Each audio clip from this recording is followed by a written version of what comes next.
"Move along, Grandma." Officer Derek Thompson's voice echoed across the Chicago Federal Courthouse steps as he grabbed the elderly black woman by the shoulder. "You're blocking traffic." The 68-year-old woman stumbled, her manila envelope scattering papers across the concrete, as Thompson shoved her down 3 marble steps.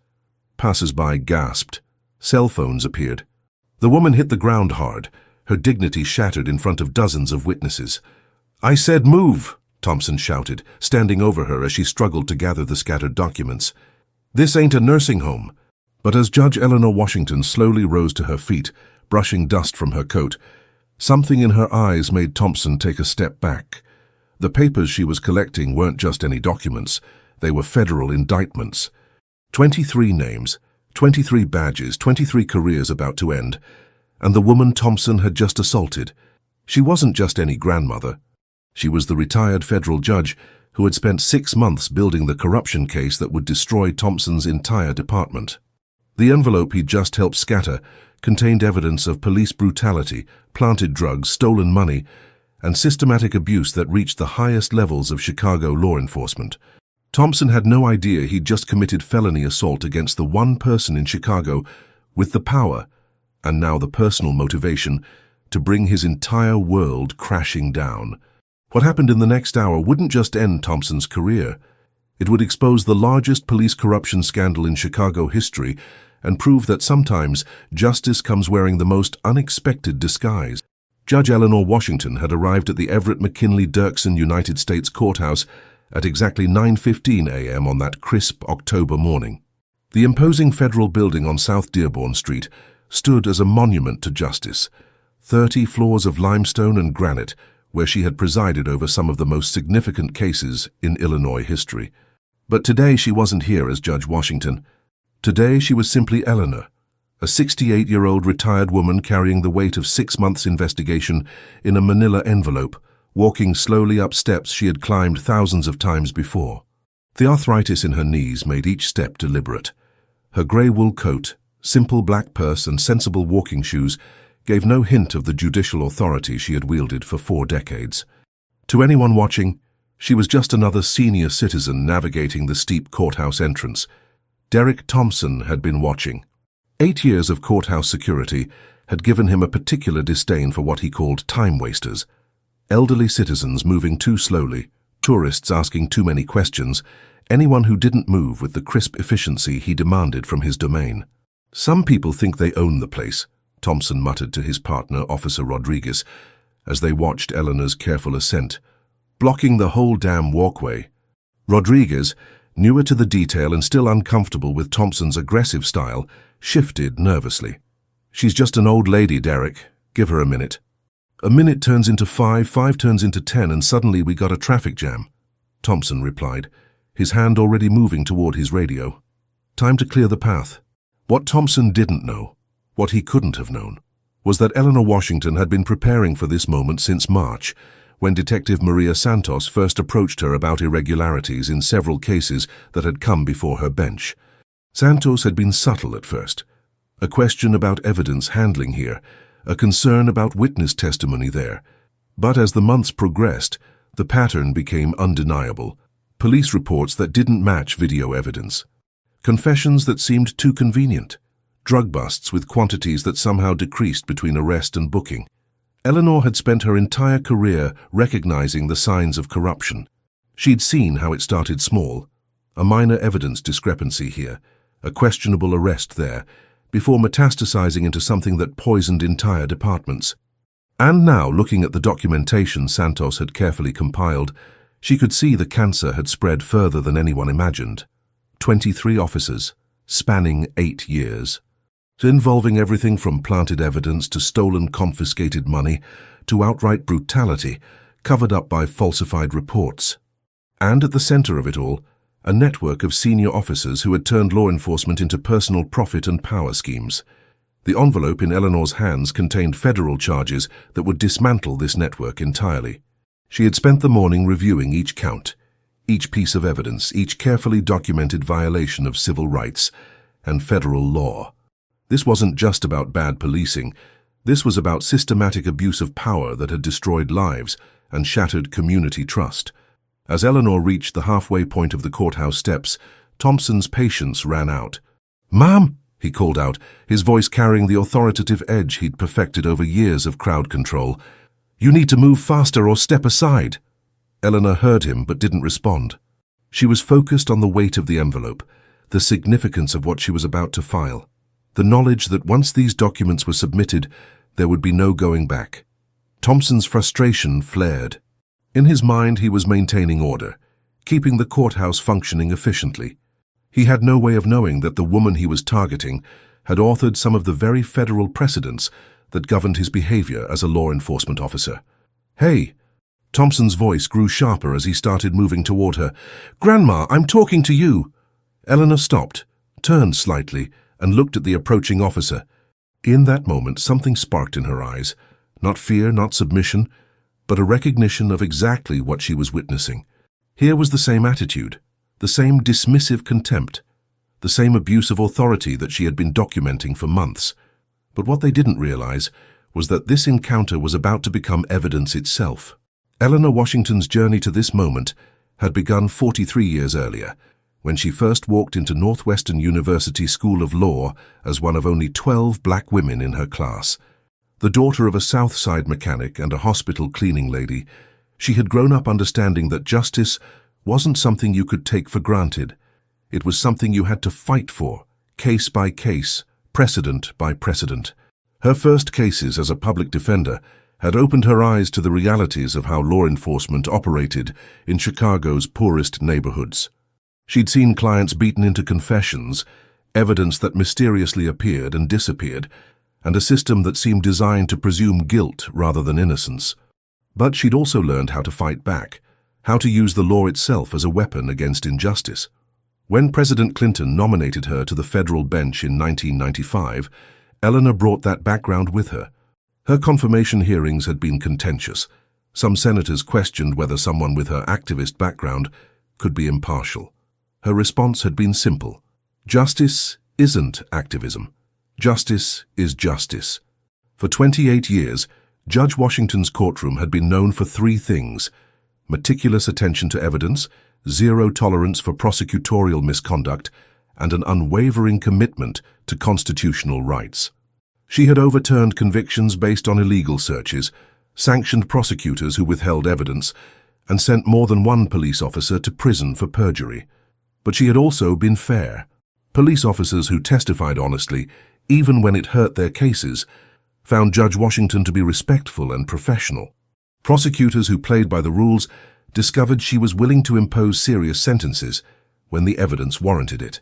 Her reputation was built on consistency, not bias, which made Detective Santos's approach in March all the more significant. Santos knew Judge Washington's reputation, knew she wouldn't take allegations of police corruption lightly. When Santos first requested a private meeting, Eleanor had been skeptical. Retired judges didn't typically involve themselves in ongoing investigations, but Santos had been persistent. "Judge Washington, I've been a cop for 15 years. I've seen bad apples before. This isn't bad apples. This is an orchard that's gone rotten." The evidence Santos presented was overwhelming. Body camera footage that contradicted official reports. Financial records showing unexplained income among officers earning modest salaries. Cell phone records revealing coordination between officers before and after questionable arrests. Witness statements describing systematic intimidation and abuse. And at the center of it all, a pattern of behavior that Eleanor recognized from her years on the bench. The same officers appearing in case after case where evidence was questionable. The same supervisors signing off on reports that didn't match the facts. The same prosecutors accepting charges they should have questioned. Eleanor had initially planned to simply review the evidence and provide guidance to Santos about federal jurisdiction and proper procedures. But as the scope of the corruption became clear, she realized this required more than advice. It required action. Working carefully within the bounds of federal law, Eleanor had begun her own investigation. Her status as a retired federal judge gave her access to case files and court records. Her decades of experience allowed her to see patterns that others might miss. And her reputation for integrity meant that other law enforcement officials, the honest ones, were willing to share information they might not trust to internal affairs. Over 6 months, the case had grown from Santos's initial suspicions to a comprehensive federal investigation involving 23 officers, multiple federal crimes, and enough evidence to support charges that could result in decades of prison time. The manila envelope Eleanor carried up the courthouse steps contained the culmination of that investigation. Federal indictments prepared in coordination with the U.S. Attorney's Office. Civil rights charges based on documented patterns of abuse. RICO charges linking the officers in a criminal conspiracy. Financial crimes related to stolen money and property. But as Officer Thompson approached her on the courthouse steps, Eleanor realized she was about to witness firsthand the very attitude that had made this investigation necessary. "Ma'am, I need you to pick up the pace," Thompson said, his voice carrying the casual authority of someone accustomed to immediate compliance. "You're holding up foot traffic." Eleanor looked at him carefully. She recognized the type, not necessarily corrupt, but infected with the casual disrespect for certain citizens that made corruption possible, the assumption that authority meant never having to justify your actions, the belief that some people mattered less than others. "I'm moving as quickly as I can, officer," Eleanor replied, her voice carrying decades of courtroom authority despite her civilian appearance. Thompson's eyes narrowed. He hadn't expected pushback from an elderly woman. In his experience, senior citizens were either grateful for police attention or too intimidated to argue. Eleanor's calm confidence didn't fit either category. "Well, maybe you need to plan better next time," Thompson said, his voice growing sharper. "This is a federal courthouse, not a leisurely stroll." Eleanor felt something click inside her. This wasn't just rudeness. This was exactly the dismissive attitude toward citizens that she had been documenting. The casual cruelty that turned public servants into petty tyrants. "Officer Thompson," she said, reading his name tag, "I understand you have a job to do. I'm simply trying to do mine." The fact that she knew his name, and the tone in which she said it, made Thompson pause. There was something in her voice that suggested this wasn't just any citizen, but his pride had been challenged in front of his partner and the growing crowd of passers-by. "Your job," Thompson's voice carried a sneer. "What job is that, Grandma? Professional courthouse loiterer." And that's when Eleanor realized that this encounter was about to become much more than either of them had anticipated. But what happened next would change everything they thought they knew about power, authority, and justice. The moment Officer Thompson's hands made contact with Eleanor Washington's shoulders, several things happened simultaneously. Cell phones appeared in the hands of passers-by, security cameras captured every angle, and the manila envelope that contained 6 months of meticulous investigation went flying across the courthouse steps. "Move along, Grandma." Thompson's shout echoed off the limestone walls as Eleanor stumbled backward, her careful grip on the envelope lost as she fought to maintain her balance. Papers scattered across the steps like autumn leaves. Federal indictments, evidence summaries, witness statements, financial records. Each document stamped with official seals and bearing the weight of careers about to be destroyed. And as Eleanor hit the marble steps hard, her hands instinctively reaching out to break her fall, those papers began to tell their own story to anyone close enough to read. Maria Santos, who had been waiting inside the courthouse for Eleanor's arrival, heard the commotion and rushed to the entrance. What she saw made her blood run cold. Officer Thompson standing over the woman who had become her partner in seeking justice, while federal documents scattered in the Chicago wind. "Jesus Christ," Santos whispered, immediately recognizing both Eleanor and several of the scattered papers. She started moving toward the scene, her detective instincts warring with her knowledge of what those documents contained. Thompson, meanwhile, was experiencing a strange mixture of satisfaction and unease. He'd accomplished his immediate goal. The elderly woman was no longer blocking foot traffic, but something about her demeanor as she slowly got to her feet was unsettling him. Most people he'd physically moved showed either fear or anger. Eleanor Washington was showing neither. "Officer," Eleanor said, her voice steady despite the dust on her coat and the pain in her ribs, "I'm going to need to gather these documents." "Yeah, well, maybe next time you'll move when asked," Thompson replied, but his voice had lost some of its earlier confidence. There was something about the way she was looking at him, not with the deference he expected, but with the expression of someone taking careful mental notes. As Eleanor began collecting the scattered papers, Thompson couldn't help but notice their official appearance. Federal letterhead, court seals, legal terminology that seemed far more complex than typical courthouse business. And then he saw his own name. What the hell? Thompson bent down and picked up a document that had landed near his feet. It was a federal indictment, and his name appeared prominently in the list of defendants. What is this shit? Eleanor looked up from where she was kneeling, gathering papers with the careful precision of someone who understood their importance. Those are federal charges, Officer Thompson, and I'd appreciate it if you'd return that document to me. The blood drained from Thompson's face as he began to read. Conspiracy, civil rights violations, abuse of authority, and not just his name, but the names of 22 other officers he knew well, officers he'd worked with, covered for, and shared in schemes that he'd convinced himself were just part of the job. Who are you? Thompson's voice was barely above a whisper now, the earlier aggression replaced by something approaching terror. My name is Eleanor Washington, she replied, standing slowly and extending her hand for the document. And you've just committed felony assault against a retired federal judge who was about to file charges against you. The words hit Thompson like a physical blow. Federal judge. The woman he'd just pushed down the courthouse steps wasn't some random elderly citizen.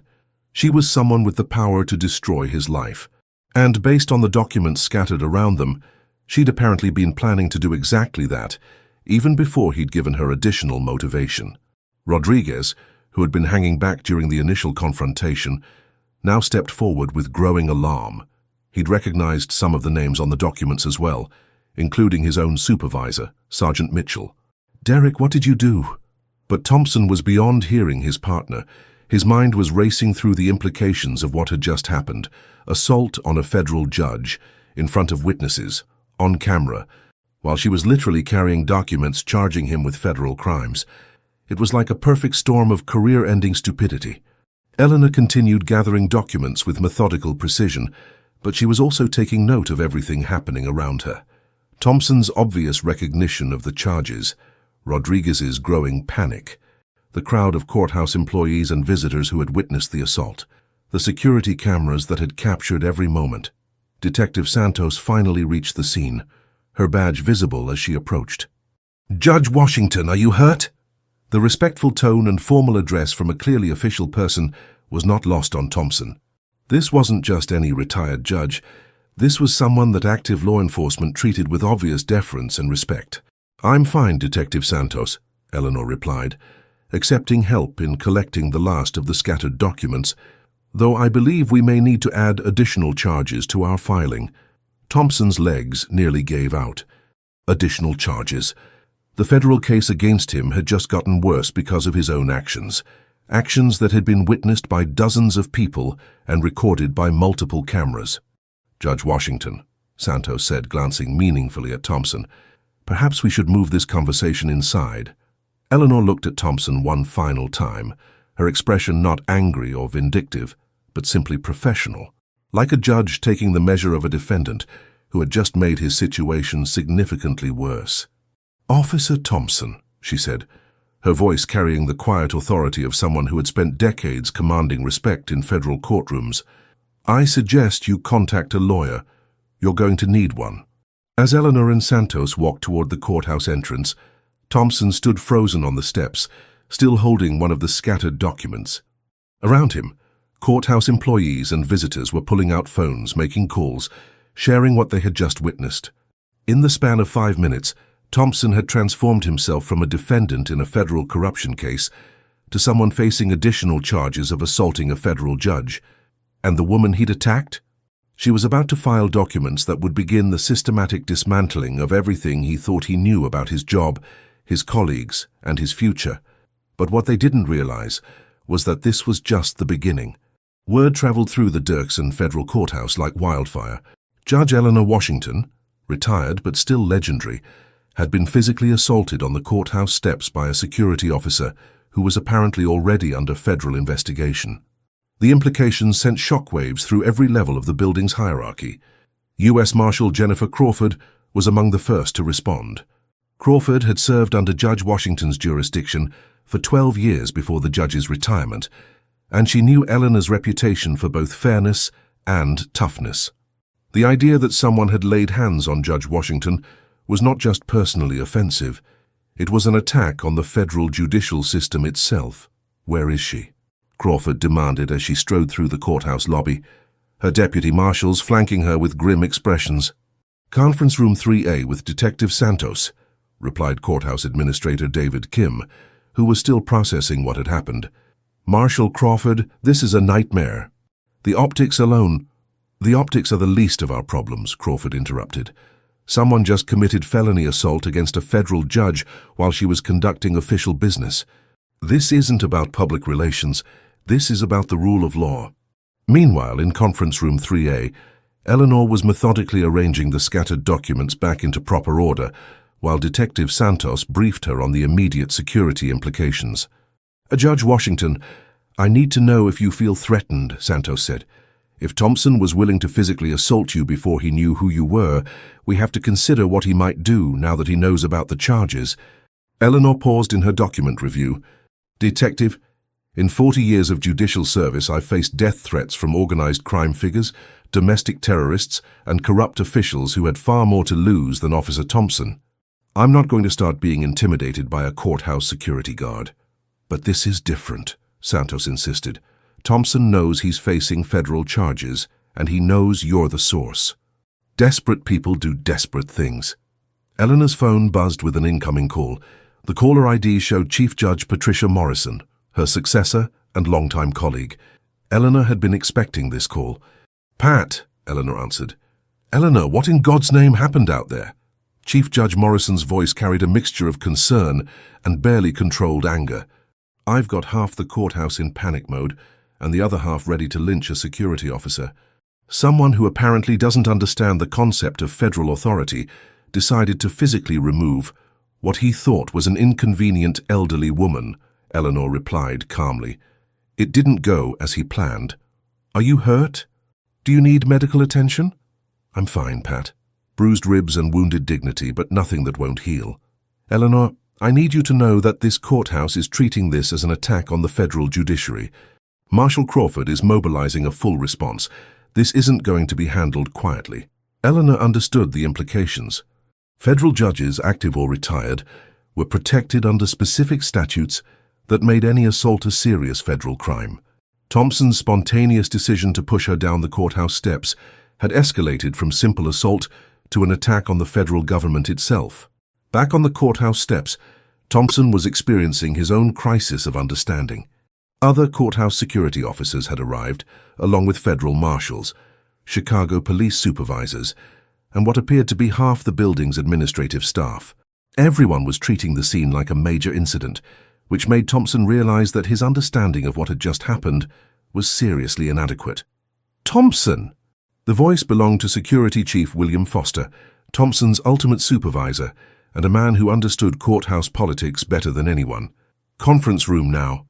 Thompson followed Foster through the courthouse lobby, past dozens of employees and visitors who stopped what they were doing to stare. Word had already spread about who the victim was, and the expressions on people's faces ranged from shock to outright hostility. In the security office, Foster closed the door and turned to face Thompson, with an expression that made it clear this conversation was going to determine the rest of Thompson's life. "Derek, I need you to tell me exactly what happened out there. And I mean exactly. Every word, every action, every thought that went through your head." Thompson tried to explain, but as he spoke he could hear how inadequate his justifications sounded. Moving foot traffic, maintaining order, standard crowd control. None of it seemed to address the fundamental question of why he thought he had the authority to physically handle an elderly woman who wasn't breaking any laws. "Derek," Foster said when Thompson finished, "do you understand who Eleanor Washington is? She said she was a retired federal judge. She's not just any retired federal judge. She's Judge Eleanor Washington. 28 years on the federal bench. Authored precedents that are taught in law schools. Presided over some of the most significant civil rights cases in Illinois history. And you just committed felony assault against her while she was carrying documents for what appears to be a major federal corruption investigation." Thompson felt the room spinning around him. This wasn't just a career-ending mistake. This was the kind of mistake that ended up in law textbooks as an example of how not to exercise authority. "What's going to happen to me?" Thompson asked, though he suspected he already knew the answer. Foster's expression was grim.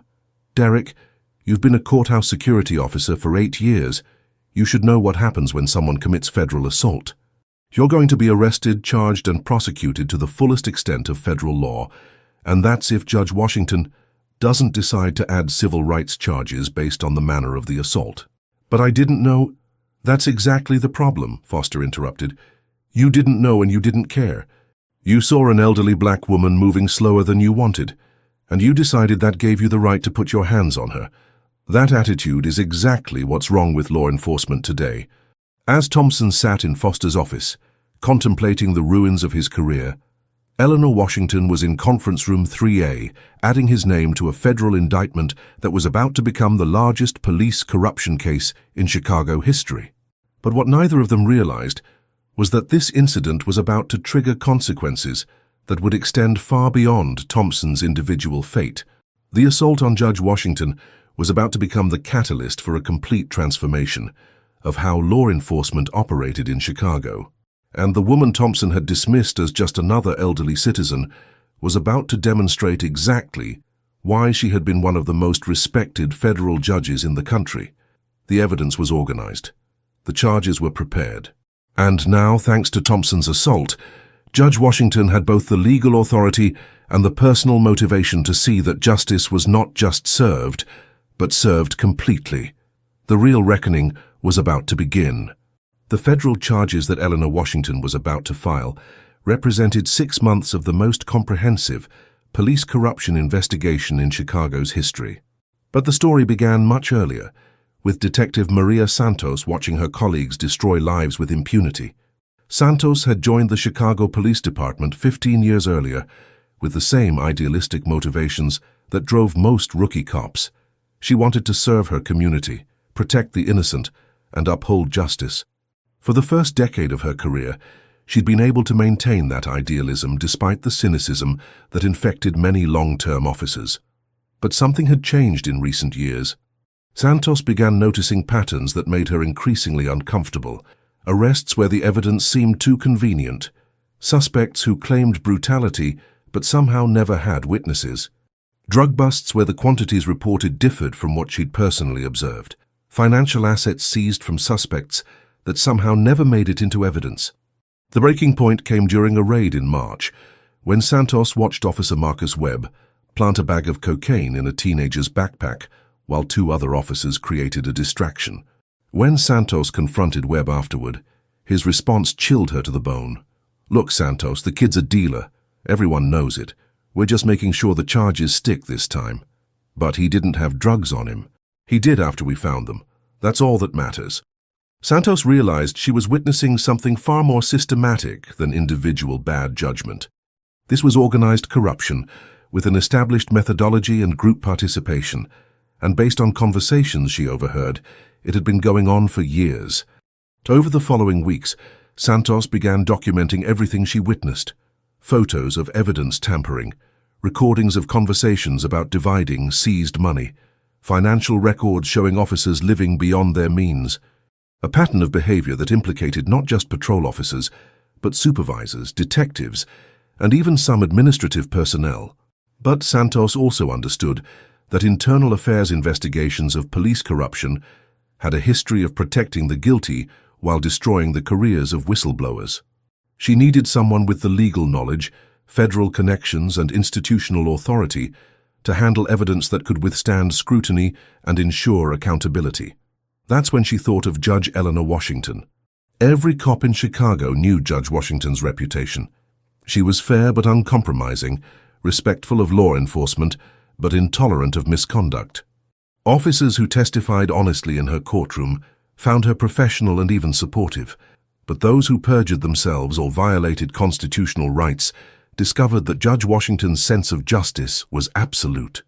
Santos had testified in Judge Washington's courtroom several times and had always been impressed by the judge's ability to cut through legal complexity and focus on fundamental questions of right and wrong. If anyone could handle a corruption investigation of this magnitude, it would be Eleanor Washington. The initial meeting in March had been carefully arranged through unofficial channels. Santos knew that approaching a federal judge about ongoing police corruption required extreme discretion, for both their safety and the integrity of any eventual investigation. "Detective Santos," Judge Washington had said during that first meeting, "accusations of police corruption are serious matters. Before we proceed, I need to understand the scope and nature of what you've observed." Santos had prepared for that question. She presented financial records showing Officer Thompson and 6 colleagues spending far beyond their official salaries. Cell phone records indicating coordination between officers before and after questionable arrests. Body camera footage that contradicted official reports. Witness statements describing systematic intimidation and evidence tampering.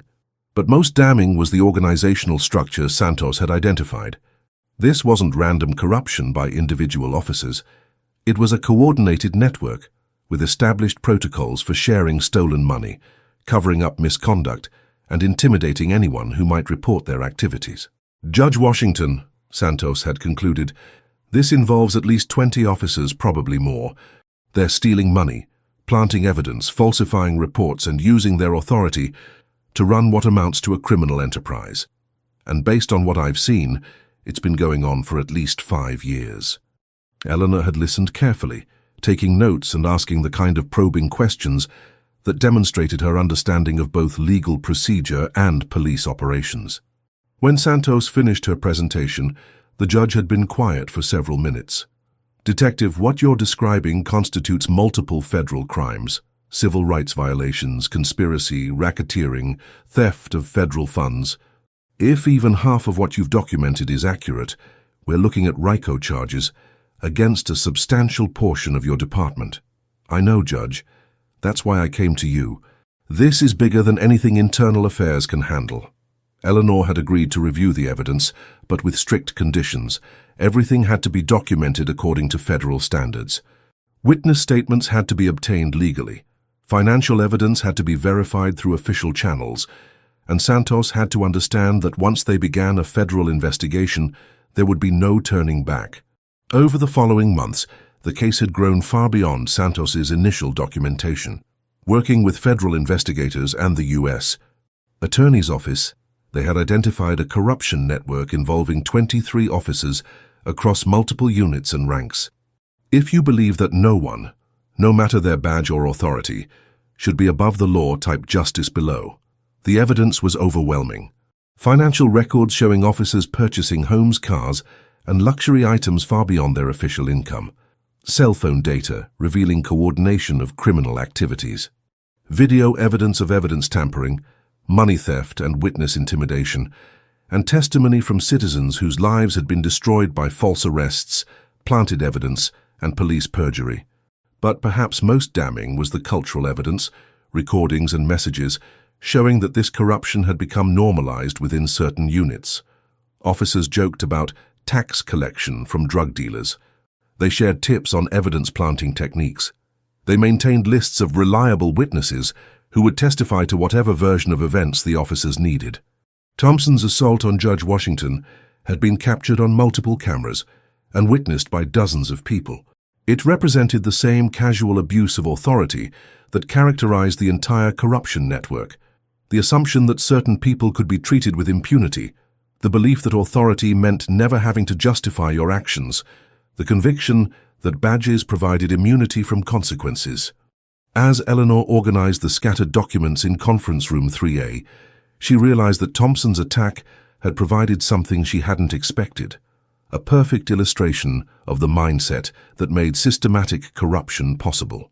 His willingness to physically assault an elderly woman simply because she wasn't moving fast enough demonstrated exactly the kind of contempt for citizens that enabled officers to plant evidence, steal money, and falsify reports.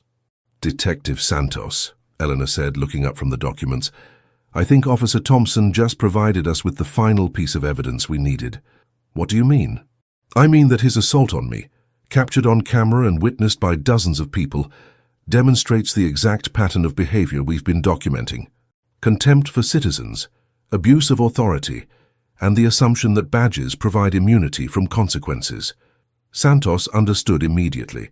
Thompson's spontaneous decision to assault Judge Washington wasn't just additional criminal behavior. It was evidence of the cultural problems that enabled systematic corruption. Judge Washington, this case is going to change everything. Eleanor looked at the stack of federal indictments, each one representing months of careful investigation and documented evidence of crimes that had destroyed lives and corrupted an entire institution. Detective, that's exactly what it's supposed to do. But what they didn't realize was that the consequences were going to extend far beyond the 23 officers named in the indictments. The corruption network that Detective Santos and Judge Washington had spent months documenting operated with the efficiency and organization of any successful criminal enterprise. At its center was Sergeant Kevin Mitchell, a 20-year veteran who had transformed routine police work into a sophisticated system of theft, evidence manipulation, and witness intimidation. Mitchell's operation began with drug arrests. Chicago's drug trade provided opportunities for officers to seize large amounts of cash, drugs, and valuable property. Official procedure required that all seized assets be documented, photographed, and submitted to evidence control with detailed chain of custody records. But Mitchell had developed an alternative system. Before official processing, participating officers would tax seized assets, removing cash, drugs, or valuable items for personal use or resale. The amounts taken were carefully calculated to avoid detection, never more than 30% of any seizure, always maintaining enough evidence to support prosecution. Officer Thompson had been recruited into Mitchell's network 3 years earlier, after Mitchell observed Thompson's willingness to use excessive force during arrests. Mitchell understood that officers comfortable with physical brutality were often open to other forms of misconduct. Thompson, Mitchell had said during their first conversation about alternative procedures, "Do you think drug dealers deserve to keep money they made selling poison to kids?" "Hell no," Thompson had replied. "Then why should we let the city bureaucrats tie up that money in evidence lockers for years while lawyers argue about it? Wouldn't it be better if that money went to officers who risk their lives fighting crime?" It was a seductive argument, particularly for officers who felt underappreciated and underpaid. Mitchell presented corruption as a form of justice, taking money from criminals and ensuring it benefited the good guys. But the operation required more than just theft. It required systematic evidence manipulation to ensure that reduced drug quantities didn't raise questions, falsified reports to justify arrests that might not hold up to scrutiny, and witness intimidation to prevent victims from effectively complaining about police misconduct. The evidence manipulation was handled by Detective Ray Foster, Mitchell's longtime partner, who had developed expertise in digital evidence editing. Foster could alter body camera footage, modify digital photographs, and adjust evidence logs to support whatever narrative the network needed to establish. "The technology makes it easy," Foster had explained to Thompson during his orientation. "A few digital adjustments, some creative report writing, and suddenly a questionable arrest becomes an airtight case." Witness intimidation was handled through a combination of official and unofficial pressure. Officers would conduct follow-up visits to witnesses who complained about police misconduct, ostensibly to gather additional information, but actually to demonstrate that the police knew where they lived and worked. More serious intimidation was handled through arrests on minor charges that would be dropped later, but served the immediate purpose of demonstrating police power. The financial aspects of the operation were sophisticated enough to avoid detection by routine audits. Stolen money was laundered through cash-intensive businesses owned by officers' relatives. Seized drugs were resold through a network of informants who understood that cooperation meant immunity from prosecution. Valuable items like jewelry, electronics, and vehicles were either kept by officers or sold through online platforms using false identities. So over 3 years, Thompson had participated in dozens of illegal seizures, evidence tampering incidents, and witness intimidation efforts. He had purchased a new truck, upgraded his apartment, and accumulated savings that would have been impossible on his official salary. And like other network members, he had convinced himself that this was simply creative law enforcement. But the network's success had also created vulnerabilities. The scope of the operation meant that too many people knew too many details. Financial records created paper trails that federal investigators could follow. Digital evidence manipulation left forensic traces that could be detected by experts, and the casual attitude toward misconduct had created a culture where officers discussed criminal activities with insufficient caution. Detective Santos had been able to document the network's activities because their success had made them careless. Officers discussed operations openly in locker rooms and patrol cars. They bragged about purchases that obviously exceeded their legitimate income. They shared photos and videos of seized property before it was officially processed. And they had developed such confidence in their immunity from consequences that they stopped taking basic precautions. The breakthrough came when Santos obtained access to the encrypted messaging app that network members used to coordinate activities. Officer Lisa Chen, a recent recruit who had grown uncomfortable with the operation's scope, had provided Santos with screenshots of conversations that revealed the full extent of the conspiracy. "Mitchell's asking for volunteers for the warehouse raid tonight," one message read. "Should be good for at least 50K after we skim the top. Thompson and Rodriguez are handling evidence processing," another message stated. "They'll make sure the paperwork matches what we decide to keep.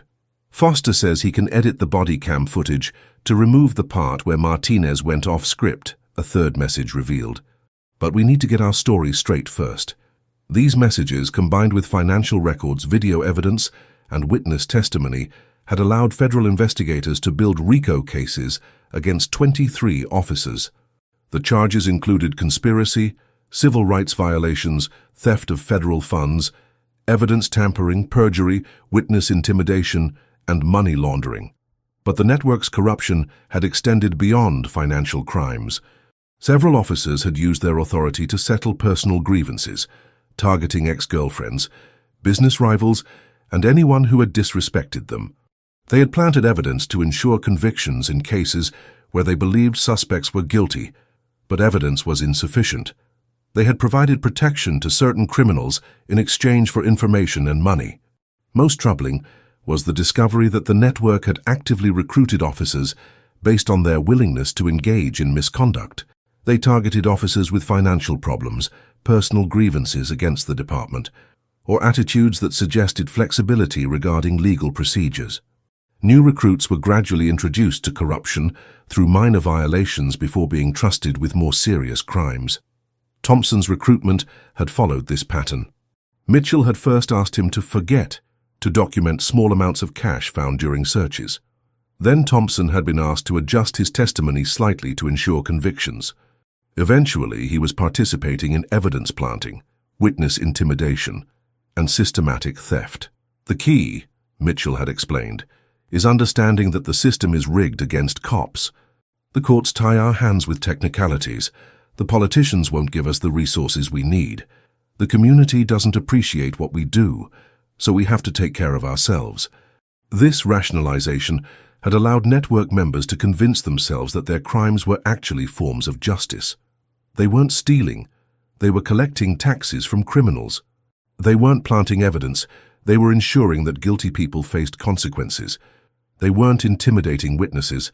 They were protecting the community from people who would lie to help criminals escape justice. But as Eleanor Washington reviewed the evidence in Conference Room 3A, she recognized a different pattern. This wasn't alternative justice. It was the systematic corruption of law enforcement for personal gain. The network had transformed police officers into criminals who used their authority to commit crimes that ordinary citizens could never get away with. "Detective Santos," Eleanor said, "how many of these officers have testified in federal court during the time they were participating in this network?" Santos checked her notes. 16 of them have testified in federal cases over the past 3 years, some of them multiple times." Eleanor's expression darkened. Perjury in federal court was a serious felony, but perjury by law enforcement officers struck at the heart of the judicial system. If officers were willing to lie under oath about evidence, procedures, and their own conduct, then every case they had touched was potentially compromised. "We're not just looking at corruption charges," Eleanor realized. "We're looking at the systematic corruption of federal judicial proceedings. Every case where these officers testified will need to be reviewed. Every conviction they influenced may need to be overturned." The implications were staggering. Over 3 years, the 23 officers had been involved in hundreds of arrests, dozens of federal cases, and countless situations where their testimony had been the deciding factor in convictions. If their credibility was destroyed by corruption charges, the ripple effects would extend through the entire federal court system. Judge Washington, Santos said, there's something else. Chen told me that the network has been tracking your investigation. Eleanor looked up sharply. What do you mean? They know someone has been asking questions about their activities. Mitchell has contacts in internal affairs who've been feeding him information about any investigations involving his people. They don't know it's you specifically, but they know someone is building a case. This revelation added a new dimension to Thompson's assault. It might not have been a random act of aggression by an officer having a bad day. It might have been a deliberate attack by someone who suspected that Eleanor was involved in investigating police corruption. Detective, do you think Thompson recognized me? Santos considered the question carefully. It's possible.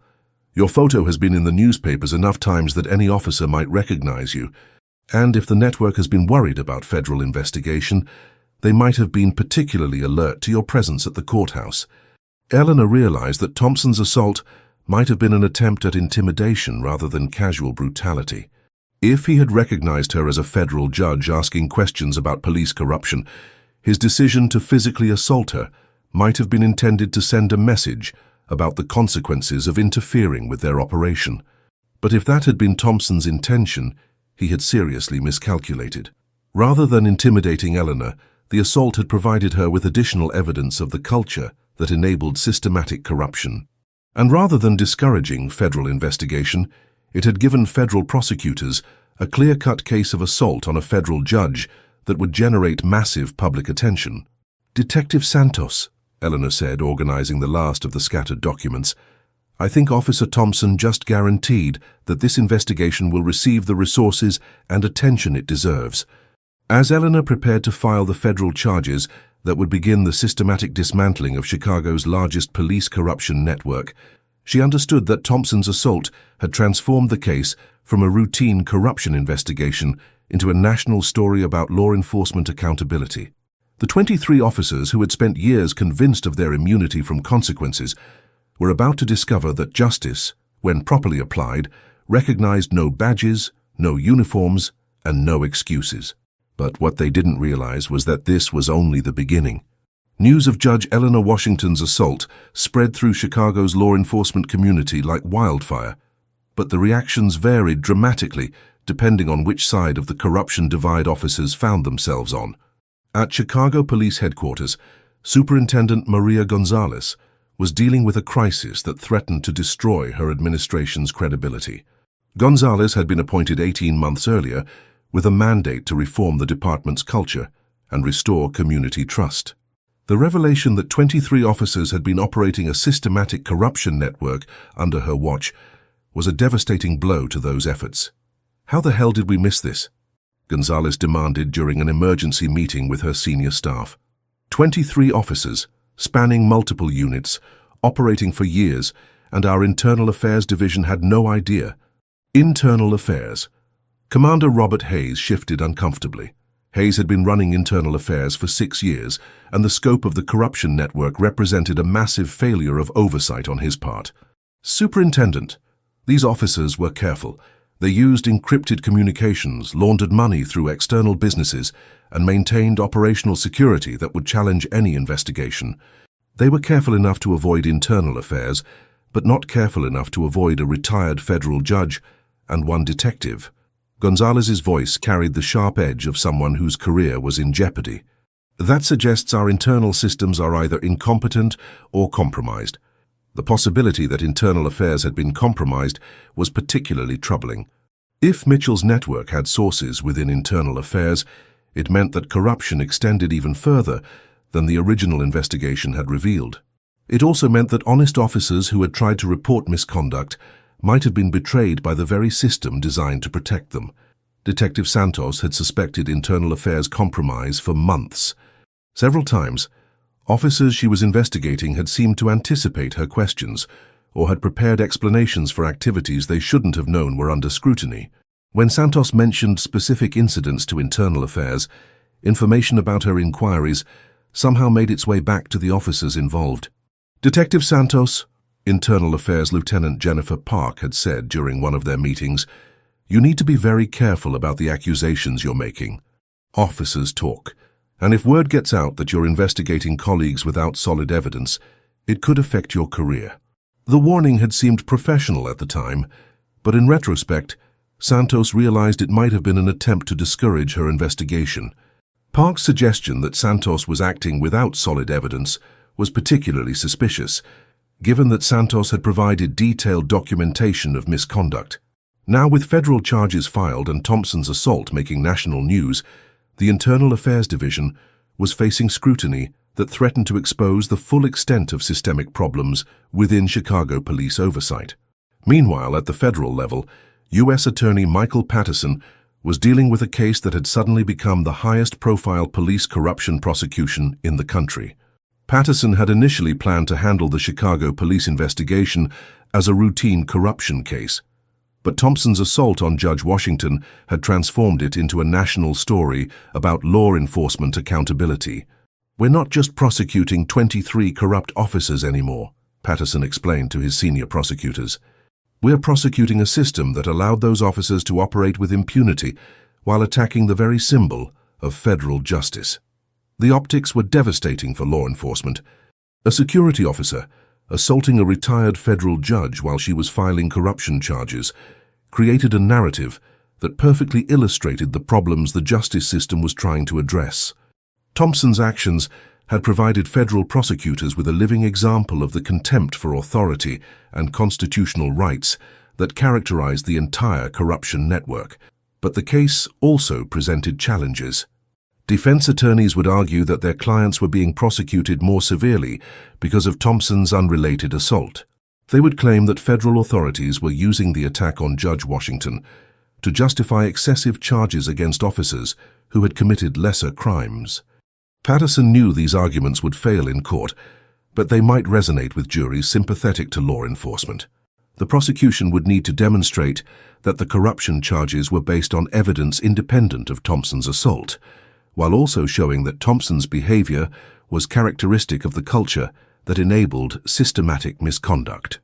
At the courthouse where the assault had occurred, Marshal Jennifer Crawford was implementing security protocols that reflected the seriousness of the attack. Crawford had worked with Judge Washington for years and understood that the assault represented more than just an attack on an individual. It was an attack on the federal judicial system itself. "I want Thompson arrested and charged within 24 hours, Crawford instructed her deputies. "Federal assault charges, civil rights violations, and anything else that applies. And I want every officer involved in courthouse security to understand that this behavior will result in federal prosecution." Crawford's response sent a clear message through law enforcement ranks. Attacking federal judges carried consequences that extended far beyond typical criminal charges. Federal marshals had broad authority to investigate and prosecute threats against the federal judiciary, and they were prepared to use that authority aggressively. But Crawford was also concerned about broader security implications. If Thompson's assault had been motivated by knowledge of the corruption investigation, it suggested that other network members might be willing to use violence to protect themselves. Judge Washington might need protection, and other federal officials involved in the case might be at risk. "Judge Washington has declined personal protection," Crawford's deputy reported, "but she's agreed to basic security protocols and regular check-ins." Eleanor's refusal of protection was characteristic of her approach to judicial service. Throughout her career, she had insisted that federal judges should be accessible to the public and should not isolate themselves behind security barriers unless absolutely necessary. But Crawford understood that this case might require exceptional measures. Meanwhile, in the courthouse security office, Chief William Foster was conducting his own investigation into how Thompson's behavior had gone undetected.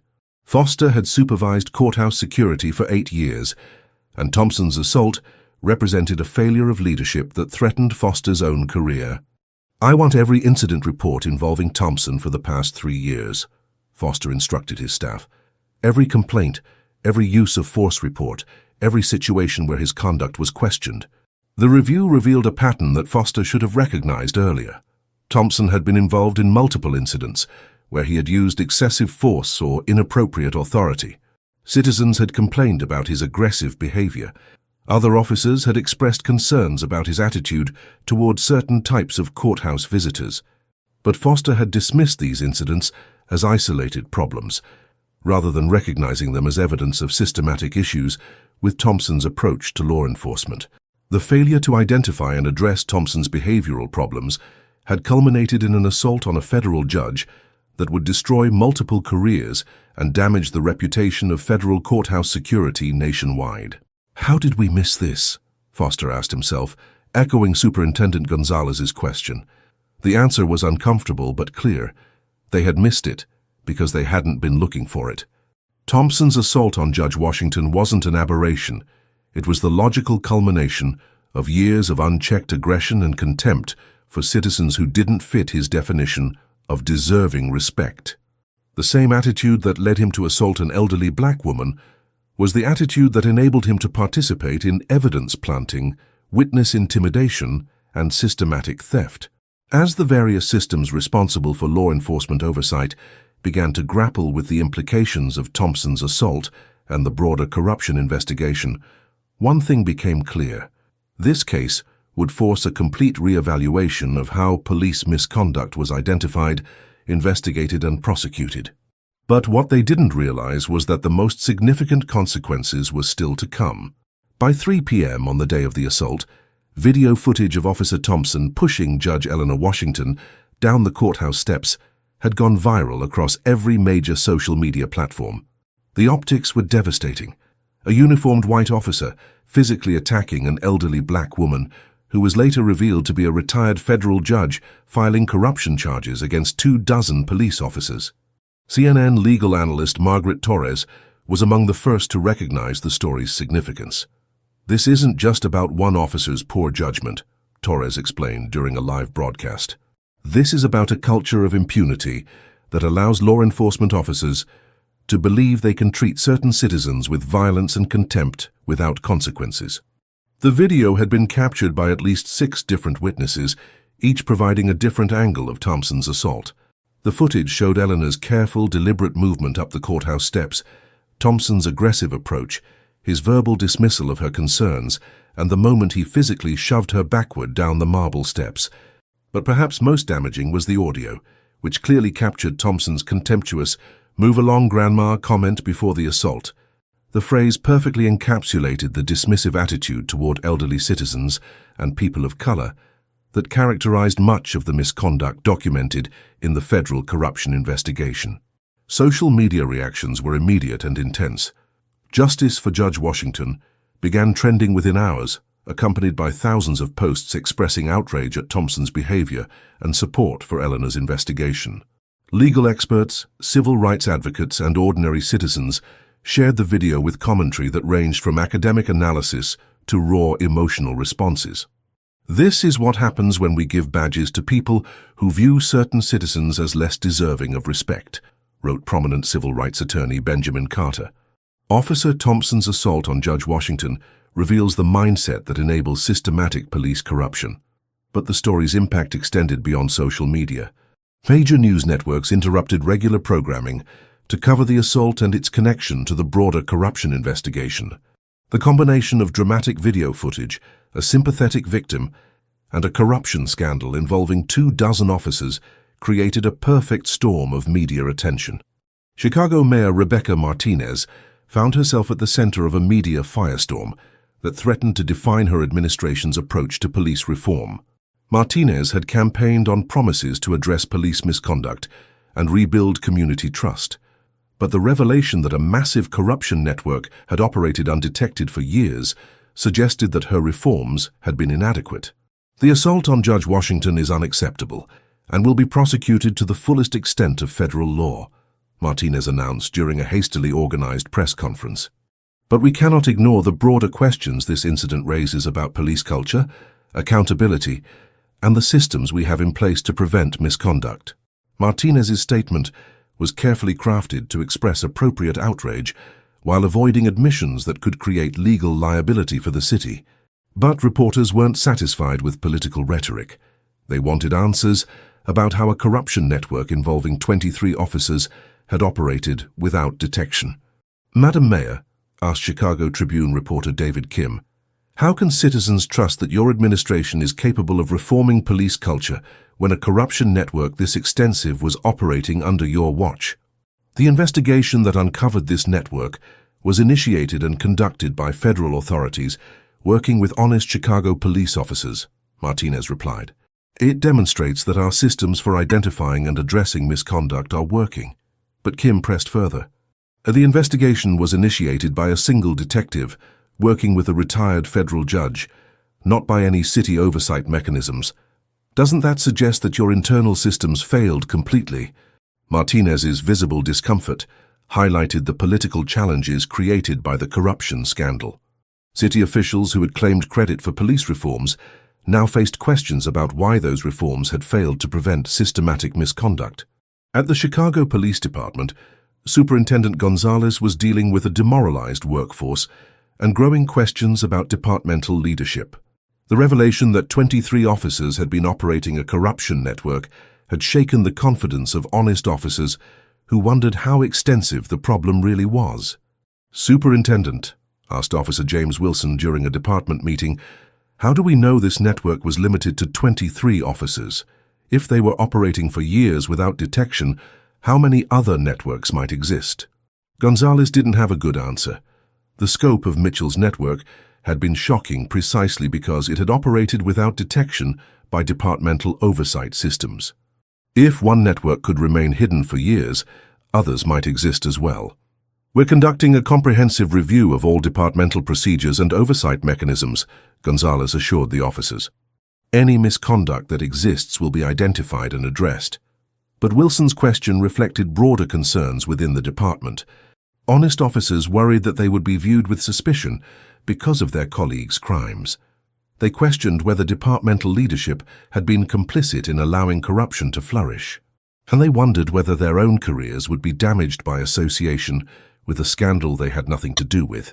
Meanwhile, defense attorneys representing the 23 accused officers were developing strategies that relied heavily on Thompson's assault to argue that their clients were being scapegoated for broader systemic problems.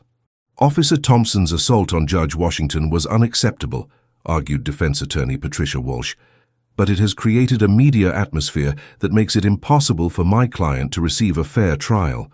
The public has already convicted these officers based on one person's inappropriate behavior." Walsh's argument reflected a common defense strategy in high-profile cases: argue that media attention had prejudiced potential jurors and made fair trials impossible.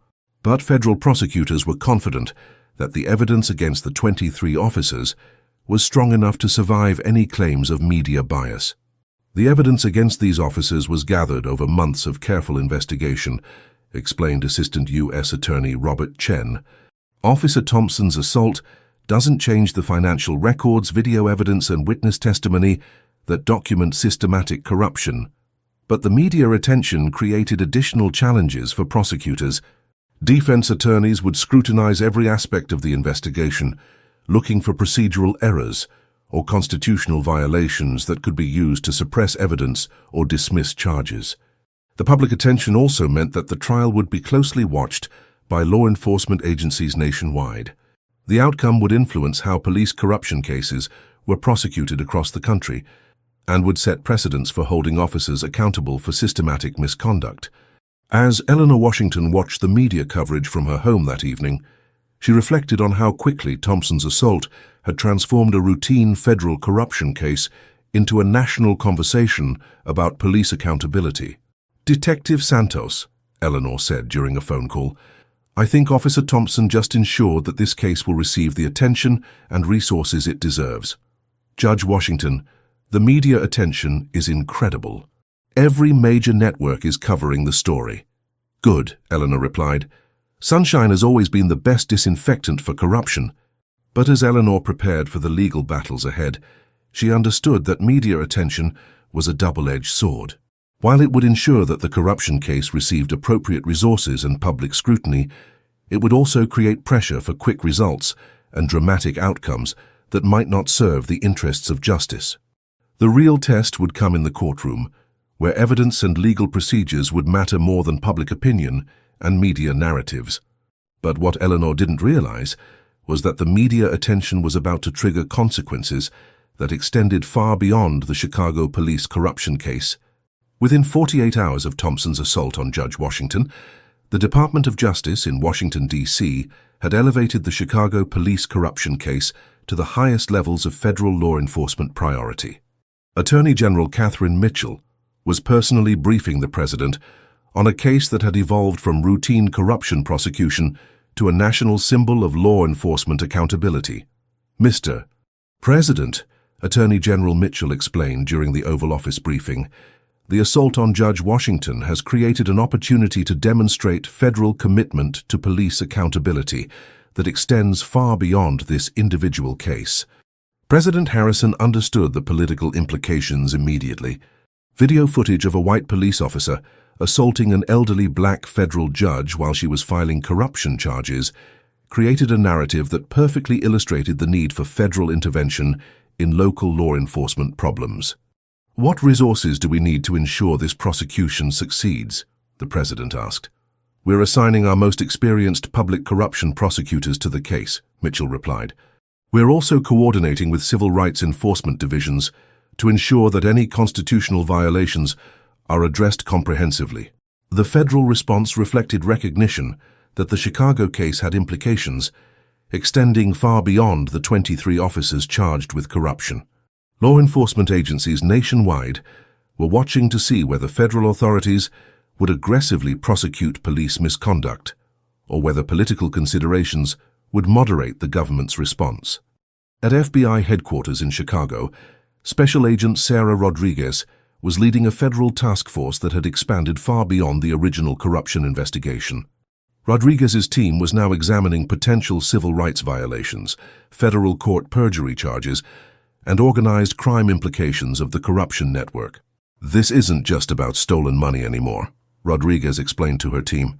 "We're looking at systematic violations of citizens' constitutional rights under color of law." The civil rights charges alone could result in life sentences for some of these officers. The expansion of federal charges reflected the Justice Department's determination to use every available legal tool to hold the corrupt officers accountable. Civil rights violations under 18 U.S.C. Paragraph 242 carried potential life sentences when they resulted in bodily injury. Conspiracy charges under RICO statutes could add decades to prison sentences. And perjury charges for false testimony in federal court carried mandatory minimum sentences. But the federal response also included systemic reforms designed to prevent similar corruption in the future. The Department of Justice was preparing to place the Chicago Police Department under federal oversight through a consent decree that would mandate comprehensive reforms to training, supervision, and accountability systems. "We're not just prosecuting individual officers," explained Deputy Attorney General Michael Patterson. "We're addressing the systemic failures that allowed this corruption to flourish undetected for years." The consent decree would require Chicago police to implement new policies for evidence handling, financial disclosure, and misconduct reporting. Federal monitors would oversee compliance for years to ensure that reforms were actually implemented, rather than simply announced. Meanwhile, Judge Eleanor Washington was experiencing the strange position of being both a victim of federal crime and a key figure in federal prosecution efforts. Federal marshals had insisted on providing security despite her preference for maintaining normal routines. "Judge Washington," Marshal Crawford explained, "Officer Thompson's assault demonstrates that some individuals are willing to use violence against federal officials. We can't ignore the possibility that other network members might escalate their response as prosecutions proceed." Eleanor understood the security concerns, but was determined not to allow intimidation to affect her involvement in the case. She had spent decades handling threats from organized crime figures, terrorist organizations, and corrupt officials who had far more resources than Chicago police officers. "Marshal Crawford, I appreciate your concerns, but I won't be driven into hiding by Officer Thompson or anyone else involved in this corruption network." Eleanor's refusal to be intimidated was consistent with her judicial philosophy. Throughout her career, she had insisted that federal judges must remain accessible to the public and must not allow security concerns to create barriers between the judiciary and the citizens they served. But Crawford's concerns were legitimate. Intelligence reports suggested that some network members were discussing desperate measures to avoid prosecution. Intercepted communications indicated conversations about destroying evidence, intimidating witnesses, and potentially targeting federal officials involved in the investigation. Judge Washington, Detective Santos reported during a briefing, "We've intercepted communications suggesting that Mitchell's network is planning some kind of response to the federal charges." What kind of response? We're not sure yet. The communications are vague, but they suggest that network members believe they can still avoid prosecution if they take decisive action. Eleanor understood that desperate people often made dangerous decisions. Officers facing decades in federal prison might conclude that they had nothing to lose by escalating their resistance to prosecution. Detective Santos, I want you to coordinate with federal authorities to ensure that all witnesses are protected and all evidence is secured. As federal authorities prepared for trials that would likely take years to complete, they were also dealing with political pressure from multiple directions. Police unions demanded that officers be presumed innocent until proven guilty, and complained about media coverage that they claimed was biased against law enforcement. These officers are being convicted in the court of public opinion before they've had their day in actual court, argued Police Union President Robert Hayes. The assault on Judge Washington was unacceptable, but it doesn't justify treating all accused officers as guilty of crimes they may not have committed. But civil rights organizations argued that the federal response was long overdue and insufficient to address systematic problems with police accountability. The Chicago Corruption Network operated for years while destroying lives and violating constitutional rights, argued NAACP Legal Defense Fund attorney Maria Gonzalez. Federal authorities must ensure that justice includes not just prosecution of individual officers, but compensation for victims and comprehensive reform of police systems.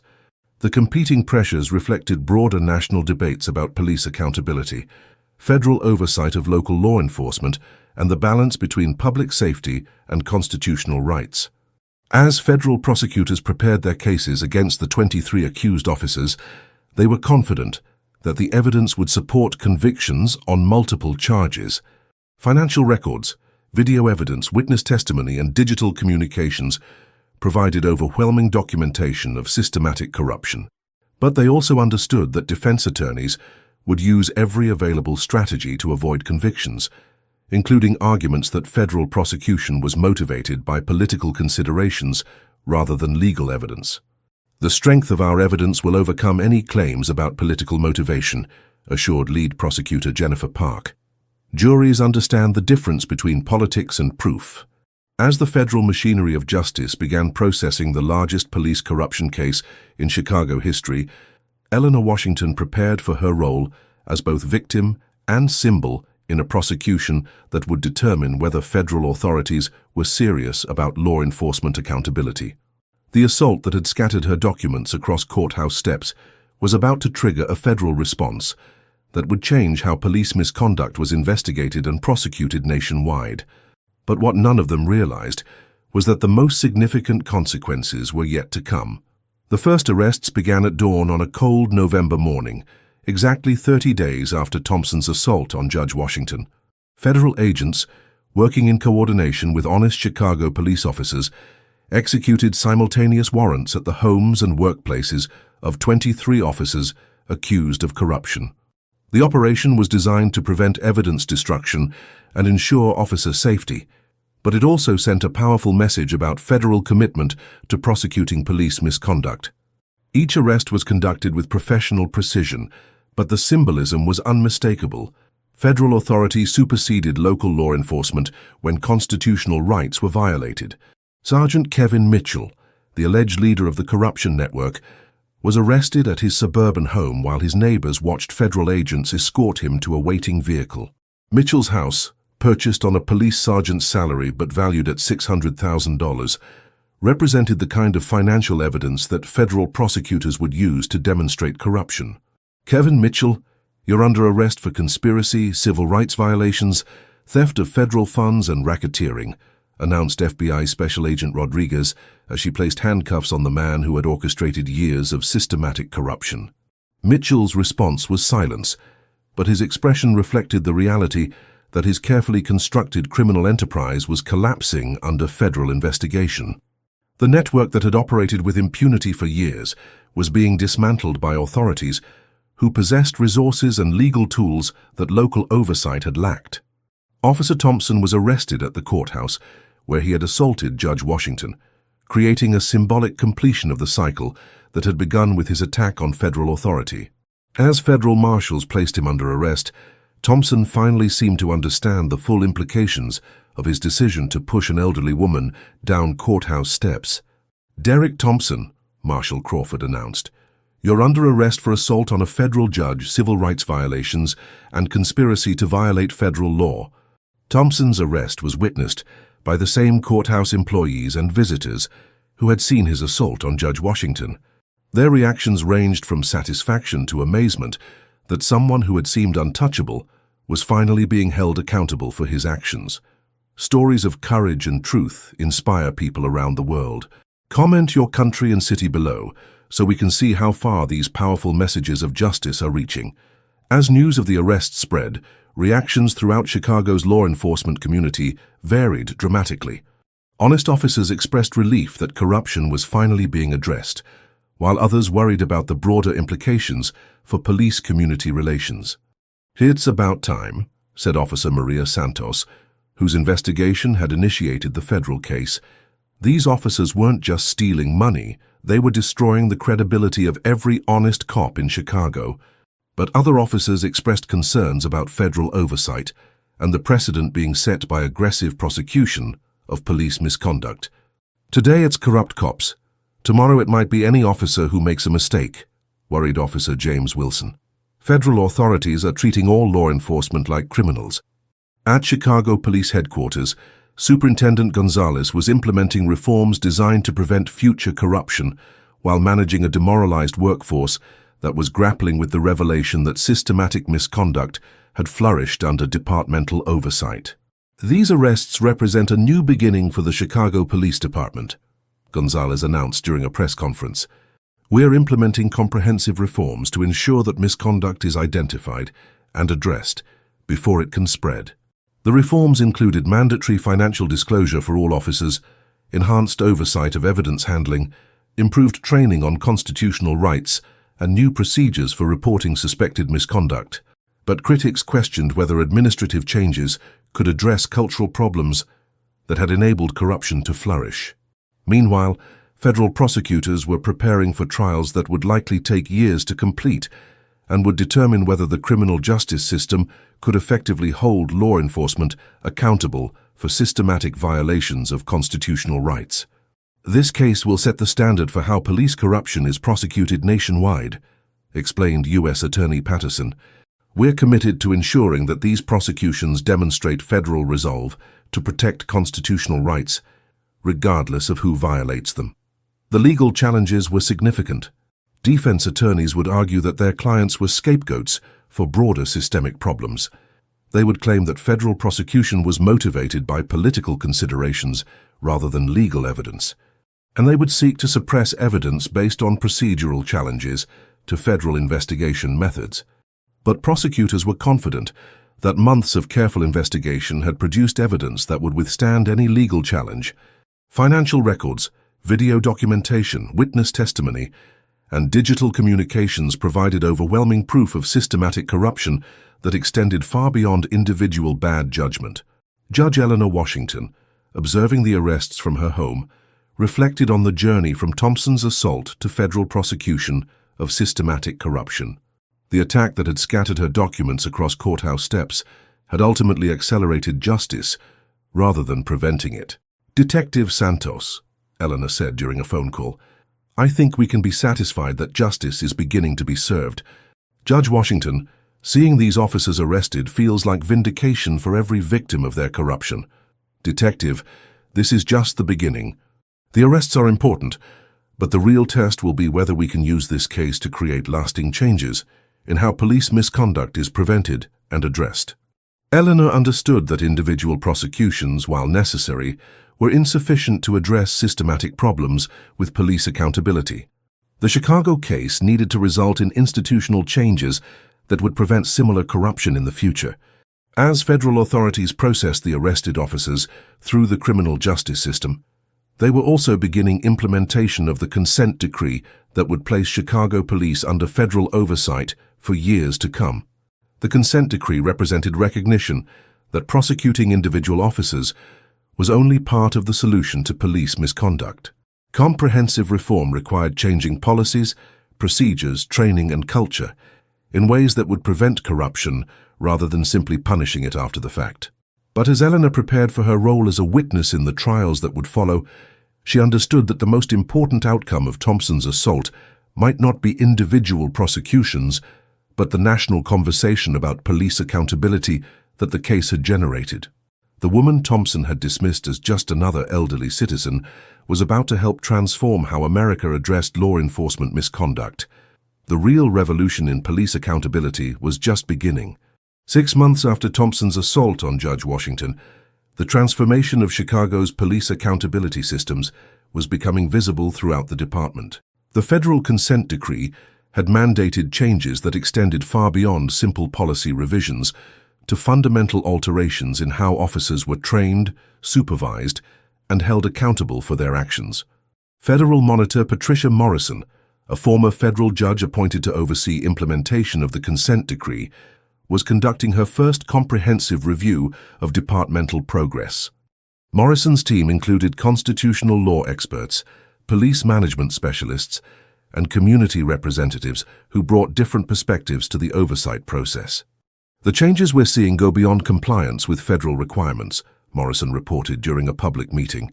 Chicago police are implementing cultural changes that address the root causes of the corruption we documented.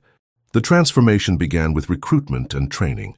New police academy curricula emphasized constitutional rights, cultural sensitivity, and ethical decision-making in ways that previous training had only addressed superficially. Recruits were required to complete extensive coursework on recognizing and reporting misconduct, understanding their obligations to protect citizens' rights, and managing the ethical challenges inherent in law enforcement. We're not just teaching officers what they can't do, explained Training Commander Lisa Chen, who had been promoted after providing evidence against the corruption network. We're teaching them why constitutional policing makes them more effective at protecting their communities. But the changes extended beyond training to supervision and accountability systems that made misconduct harder to hide and easier to address.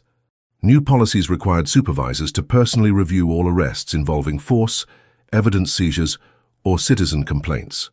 Digital systems tracked officer behavior patterns in ways that could identify problematic trends before they escalated to criminal conduct. Detective Maria Santos, who had been promoted to sergeant and assigned to the new Internal Affairs Reform Unit, was implementing investigation procedures designed to restore confidence in departmental oversight. Citizens need to know that complaints about police misconduct will be investigated thoroughly and fairly, Santos explained. The old system protected bad officers while discouraging honest officers from reporting misconduct they witnessed. The new internal affairs procedures included independent investigation capabilities, external oversight of serious misconduct cases, and protection for officers who reported colleagues' criminal behavior. Officers like Santos, who had risked their careers to expose corruption, were recognized as heroes rather than traitors. Community engagement was another area of fundamental change. The corruption network's crimes had destroyed trust between police and the communities they served, particularly in neighborhoods where residents had been victims of evidence planting, excessive force, and theft by officers. Rebuilding trust requires acknowledging the harm that was done and demonstrating real changes in how we operate, explained Community Relations Commander Robert Hayes, who had replaced a supervisor implicated in covering up misconduct. Community meetings were held throughout Chicago to discuss the federal investigation, explain the reforms being implemented, and provide forums for residents to voice concerns about police behavior. These meetings were often tense, but they represented a level of transparency that had been absent from police-community relations for decades. Residents who had been victims of the corruption network were given opportunities to tell their stories publicly, while police officials were required to answer direct questions about how misconduct had been allowed to flourish. My son was arrested 3 times by Officer Thompson for drugs that were never found until after Thompson searched him, testified Maria Rodriguez during a community meeting in Pilsen. Now I know those drugs were planted, but my son still has a criminal record that's destroying his life. These testimonials revealed the human cost of police corruption in ways that financial evidence and legal documents could not capture. Families had been destroyed by false arrests. Young people had been branded as criminals based on planted evidence. Communities had lost faith in the justice system because they had experienced systematic injustice.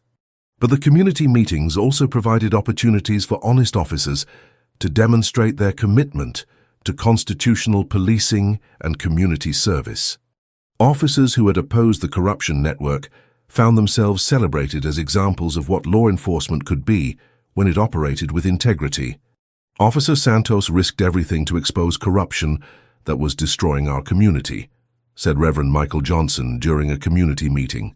She represents the kind of policing we need, officers who serve justice rather than themselves. The federal trials of the 23 accused officers were proceeding through the court system with varying outcomes. Several officers, recognizing the strength of federal evidence against them, had negotiated plea agreements that included prison sentences, financial restitution, and cooperation with ongoing investigations. Sergeant Mitchell, the alleged network leader, had pled guilty to RICO charges and was facing a potential life sentence. His cooperation with federal prosecutors was providing evidence of corruption that extended beyond the original 23 officers to include supervisors, administrative personnel, and even some officials in other city departments. Mitchell's cooperation is revealing the full scope of how corruption had infected multiple levels of city government, explained federal prosecutor Jennifer Park. We are discovering that the police corruption network had connections to contractors, vendors, and elected officials who benefited from the criminal enterprise.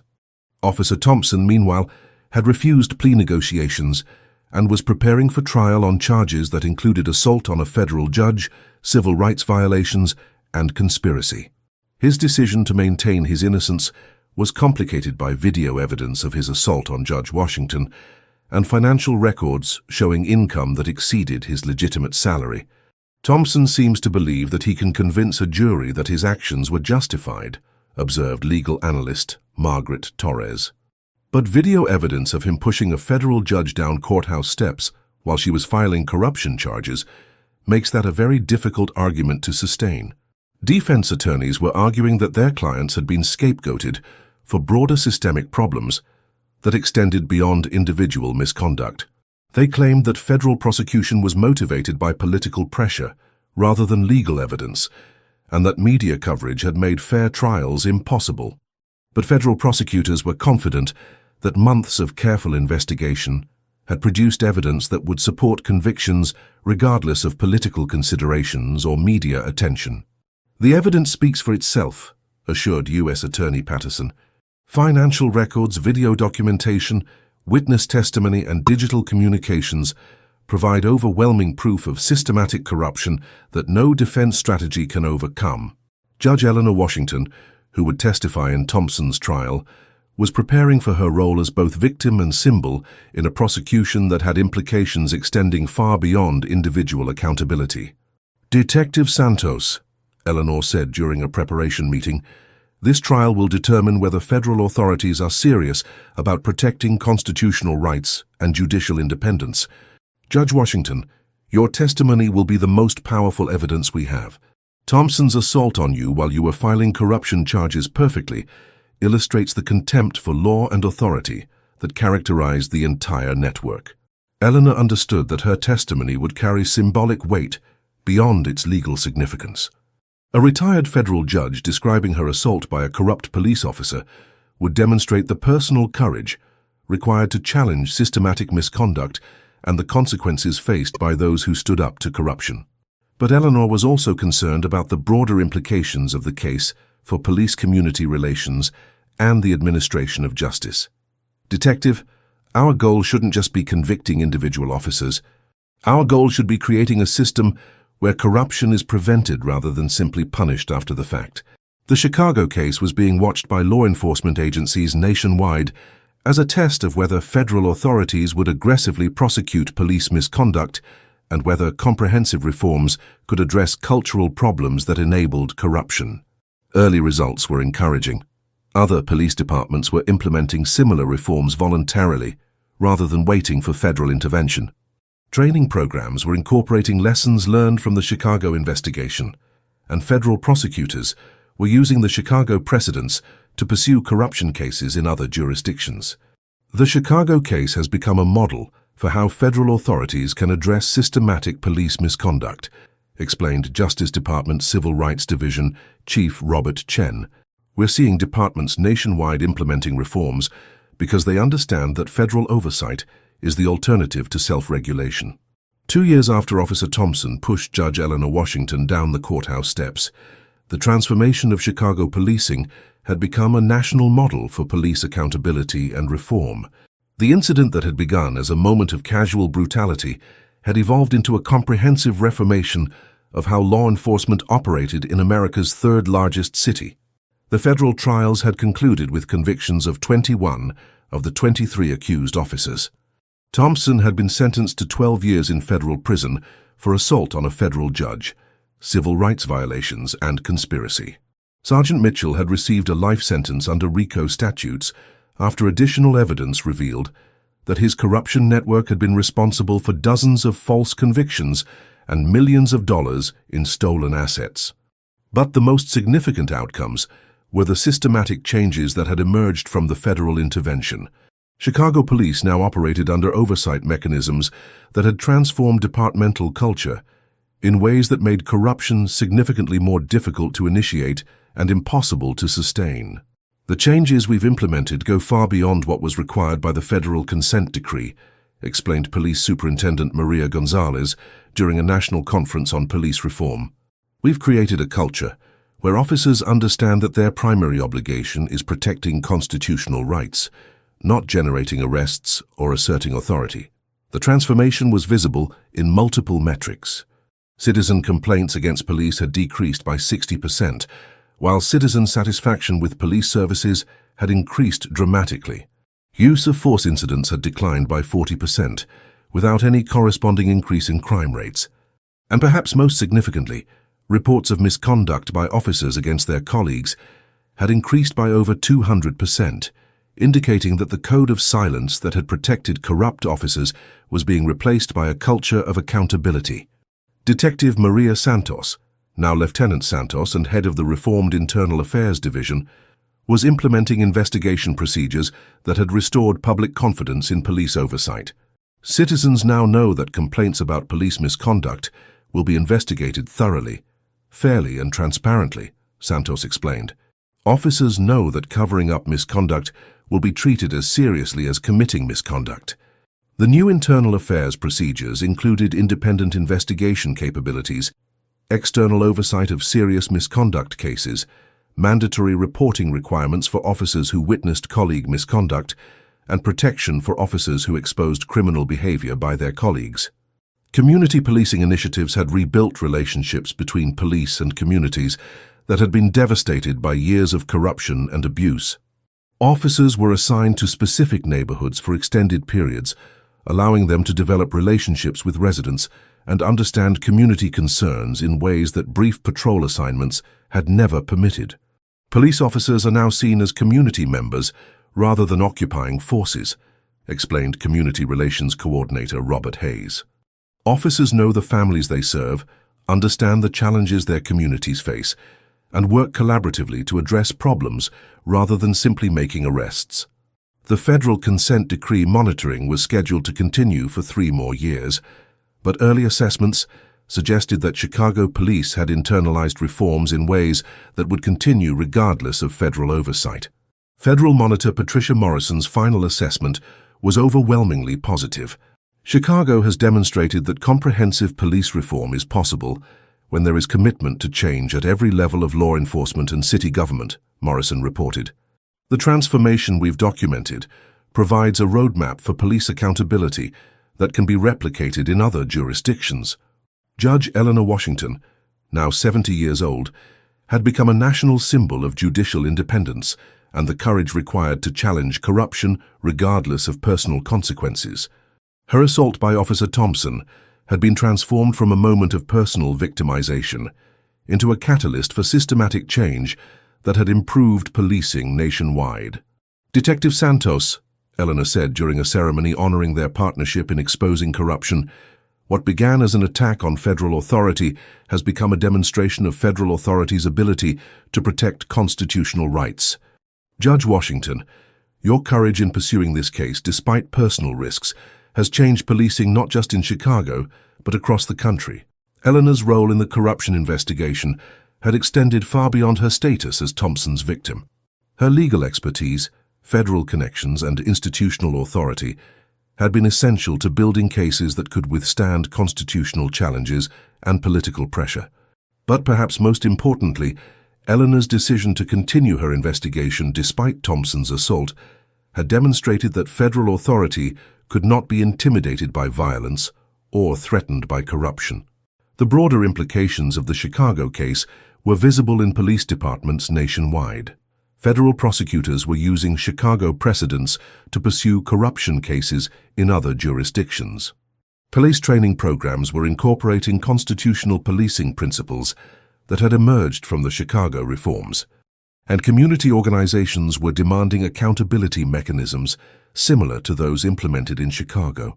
The Chicago case has become a national template for addressing police misconduct, explained Justice Department Civil Rights Division Chief Robert Chen. "We're seeing departments proactively implement reforms because they understand that federal oversight is the alternative to effective self-regulation." The personal costs of the corruption network were still being addressed through federal court proceedings. Victims of false arrests, planted evidence, and police theft were receiving financial compensation through civil rights lawsuits that had resulted in over $50 million in settlements. But more importantly, criminal convictions based on corrupted evidence were being overturned, restoring justice to individuals who had been wrongfully convicted. "My son's record has been cleared, and our family has received compensation for what we suffered," testified Maria Rodriguez, whose son had been repeatedly arrested on planted evidence. "But the most important thing is knowing that other families won't go through what we experienced." As Eleanor Washington reflected on the transformation that had emerged from Thompson's assault, she understood that the most significant outcome had been the demonstration that systematic corruption could be addressed through federal intervention when local oversight failed. "The rule of law requires that no one, regardless of their badge, uniform, or position, be above accountability," Eleanor said during a speech at Northwestern University Law School. "Officer Thompson's assault on me was an attack on federal authority, but our response demonstrated that federal authority, properly exercised, can protect the constitutional rights of all citizens." The students in Eleanor's audience understood that they were hearing from someone who had personally demonstrated the courage required to challenge corruption and the effectiveness of federal law in protecting constitutional rights. Thompson himself, serving his 12-year sentence in federal prison, had reportedly expressed regret for his actions and understanding of how his assault on Judge Washington had catalyzed changes that transformed policing nationwide. Thompson apparently understands now that his decision to push Judge Washington down those courthouse steps was the worst mistake of his life, reported his defense attorney. Not just because of his prison sentence, but because of how his actions helped expose the corruption network he was part of. But Thompson's regret, while personally significant, could not undo the damage his network had caused to individuals, families, and communities over years of systematic misconduct. As Eleanor prepared for retirement from public life, she reflected on a career that had culminated in a case that demonstrated both the vulnerability and the strength of federal judicial authority. "Detective Santos," Eleanor said during their final meeting, "what we accomplished here proves that justice, when properly supported by courage and competence, can overcome even systematic corruption. Judge Washington, this case will be your legacy. Not just the convictions we secured, but the transformation of policing that emerged from your decision to pursue justice despite personal risks." Eleanor understood that her legacy would be defined not by Thompson's assault, but by her response to that assault. The woman he had dismissed as just another elderly citizen had become the catalyst for the most comprehensive police reform in Chicago history. The envelope that had scattered across courthouse steps 2 years earlier had contained documents that dismantled a corruption network and transformed law enforcement. But more importantly, it had demonstrated that federal authority, when exercised with integrity and determination, could protect constitutional rights and ensure that justice prevailed regardless of the power or position of those who violated the law. Thank you to everyone who typed justice and to all who shared their locations from around the world. Your global support means everything. If these stories inspire you, please subscribe to join our community and help us share more incredible tales of courage and justice. Until next time, keep believing in the power of truth.